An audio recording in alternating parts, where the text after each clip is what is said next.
اب آپ حدیث کا ترجمہ تشریح کے ساتھ سماعت فرمائیں۔ حارث ابن ہشام نے جب یہ معلوم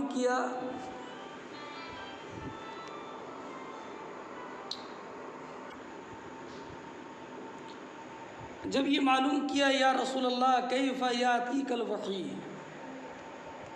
تو فقال رسول اللہ صلی اللہ علیہ وسلم احیانا یاتینی مثل سلسلۃ الجرس۔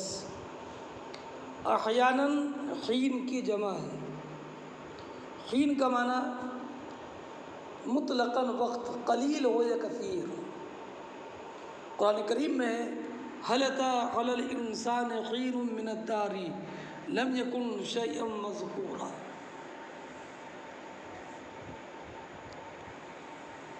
یہ ظرف ہے یاتینی کا، مثل نصب کے ساتھ یا تو یہ حال ہے، یعنی یاتینی مشابہا مثل سلسلۃ الجرس، اور یا مفعول مطلق ہے، یاتینی اتیانا مثل سلسلۃ الجرس۔ جرس کے معنی وہ گھنٹی کہ جو کسی جانور کے گلے میں باندھی جائے۔ سلسلہ کے معنی گونج، آواز۔ نبی کریم علیہ الصلوۃ نے ارشاد فرمایا، کبھی وحی میرے پاس اس طور پر آتی ہے کہ وہ گھنٹی کی آواز کے مثل ہوتی ہے۔ اب گھنٹی کے آواز کے مثل ہونے سے مراد کیا ہے؟ تو جیسے آپ نے دیکھا ہوگا کہ گھنٹی مسلسل بجتی رہتی ہے، اس کی جھنجھناہٹ کی ٹن ٹن کی آواز برابر آتی رہتی ہے، لیکن اس آواز سے کوئی معنی مفہوم نہیں ہوتا، بلکہ وہ مسلسل آواز ہوتی ہے جو کسی معنی پر دلالت نہیں کرتی۔ تو ایسے ہی وحی آتی ہے اور وہ گھنٹی کی آواز کے مثل ہوتی ہے۔ اب گھنٹی کے آواز کے مثل آواز کیسے ہوتی تھی؟ تو بعض علماء نے فرمایا کہ یہ فرشتوں کے، جبریل امین کے پر کے مارنے کی آواز ہوتی تھی۔ اب اس گھنٹی کی آواز کے مثل سے کیا بات بتائی جا رہی ہے؟ نبی کریم علیہ الصلوۃ ارشاد فرماتے ہیں کہ جب گھنٹی کی آواز وہ آنا ختم ہو جاتی تو اس گھنٹی کی آواز سے مجھے کون سا کلام سمجھایا گیا ہے اور کون سا کلام اتارا گیا ہے یہ میں سمجھ لیتا۔ بعض صحابہ کرام علیہم الرحمۃ والرضوان سے یہ مروی ہے کہ وحی کی آواز وحی نازل ہوتی تو ہم شہد کی مکھی کی بن بناہٹ کی طرح سنتے، اور اس روایت میں یہ ہے کہ گھنٹی کی آواز کے مثل، تو اس کا جواب یہ کہ نبی کریم علیہ الصلوۃ کے لیے گھنٹی کی آواز کے مثل ہوتی، اور صحابہ کرام علیہم الرحمۃ والرضوان کے لیے شہد کی مکھی کی بن بناہٹ کی طرح ہوتی۔ فرماتے ہیں وَهُوَ أَشُدُّهُ عَلَيَّ، اور یہ طریقہ وحی مجھ پر سب سے زیادہ سخت ہوتا۔ اب یہ سب سے زیادہ سخت کیوں ہوتا؟ تو اس کی اصل وجہ تو اللہ اور اس کے رسول علیہ السلام کو معلوم ہے۔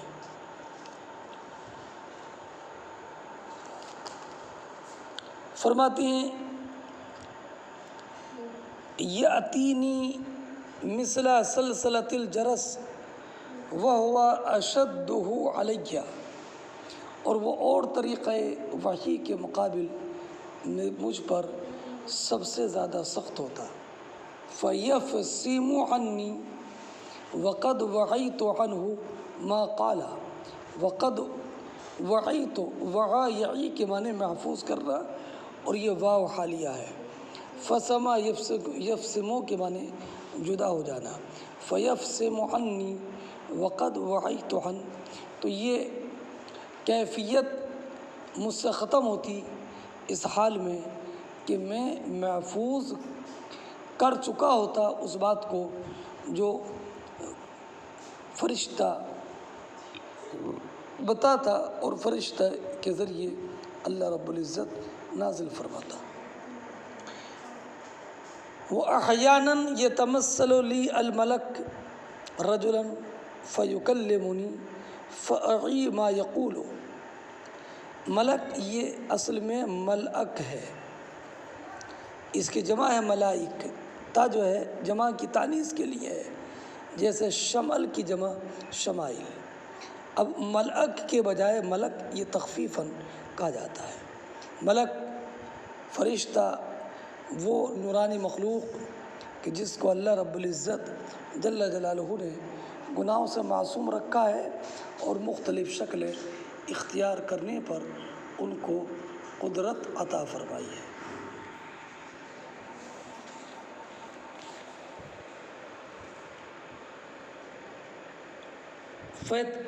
احیاناً یتمثل لی الملک رجلا،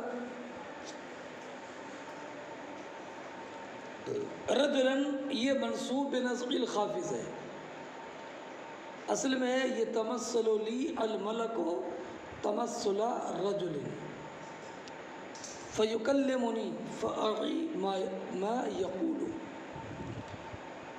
کہ بسا اوقات میرے پاس فرشتہ انسانی شکل میں آ کر بات چیت کرتا ہے، فاعی ما یقول، تو میں اس کو محفوظ کر لیتا ہوں جو فرشتہ کہتا ہے۔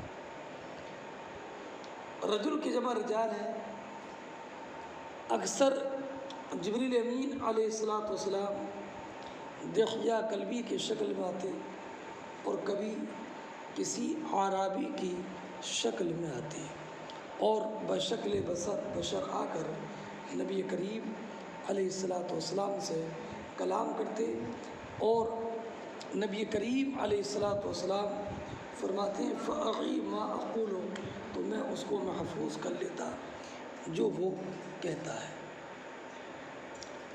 پہلا والا جو طریقہ تھا اس میں تھا وقد وعیت عنہ ما قال، اور یہاں پر فیکلمنی فاعی صیغہ مضارع کے ساتھ ہے، فاعی ما یقول، یہ بتانے کے لیے کہ کیفیت سرد ختم جب ہوتی ہے تو میں وہ سمجھ چکا ہوتا ہوں، اور یہاں یہ بتانا ہے کہ فرشتہ اپنی بات جب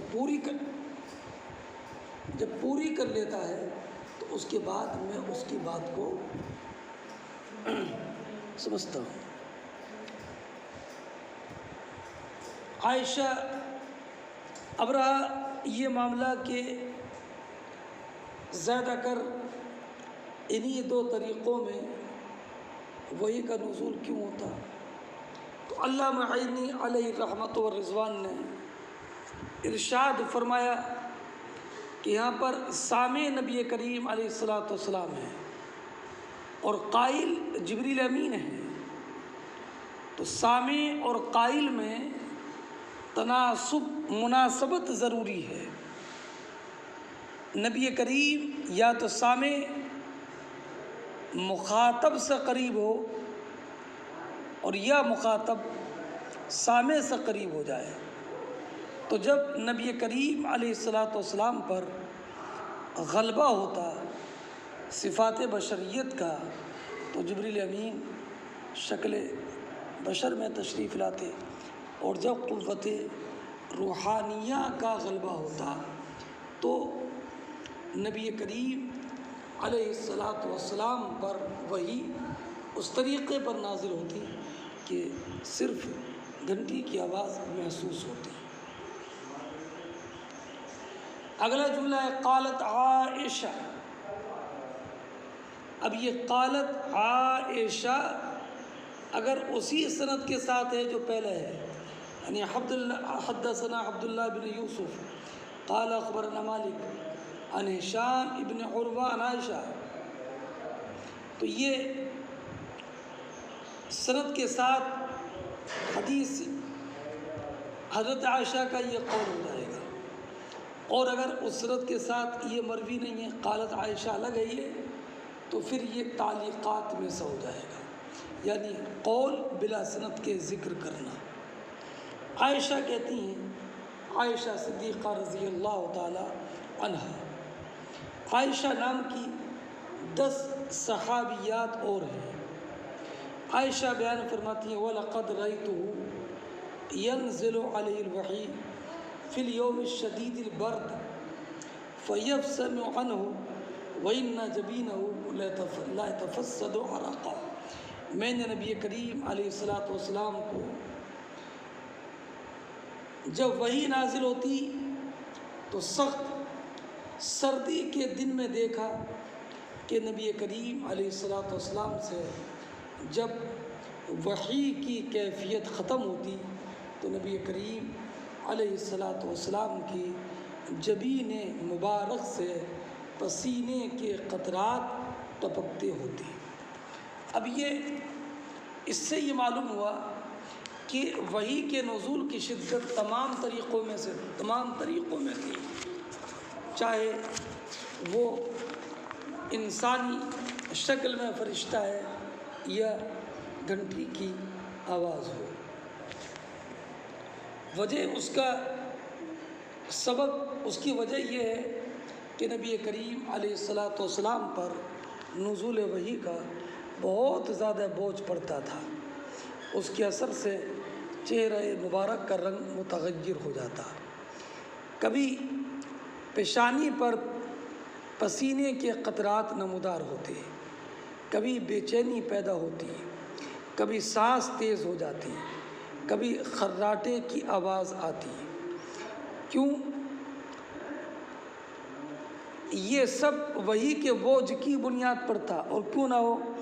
زید بن ثابت رضی اللہ تعالیٰ عنہ سے مروی ہے کہ نبی کریم علیہ السلام ایک مرتبہ میری ران پر سر مبارک رکھ کر آرام فرماتے کہ آیت کریمہ کا ٹکڑا نازل ہوا غیر اولی الضرر، تو مجھے ایسا معلوم ہوتا تھا کہ ران ٹکڑے ٹکڑے ہو جائے گی۔ اور ایک روایت میں ہے کہ کبھی اگر وہی نازل ہوتی اور نبی کریم علیہ السلام اگر اونٹنی پر سوار ہوتے تو اونٹنی مارے بوجھ کے بیٹھ جاتی۔ اب آپ کیوں نہ ہو، قرآن کے نزول کا تو معاملہ یہ ہے کہ قرآن فرماتا لو انزلنا ھذا القرآن علی جبل لرأیتہ خاشعا متصدعا من خشیۃ اللہ۔ اس حدیث پاک کی تشریح، مختصر تشریح مکمل ہوتی ہے، اور یہ معلوم ہوا کہ نبی کریم علیہ السلام پر زیادہ کر وحی کا نزول ان 2 طریقوں میں سے کسی ایک طریقے کے ساتھ ہوتا۔ اب انشاءاللہ اگلا سبق کل کو آپ کے سامنے پیش کیا جائے گا۔ السلام علیکم ورحمۃ اللہ۔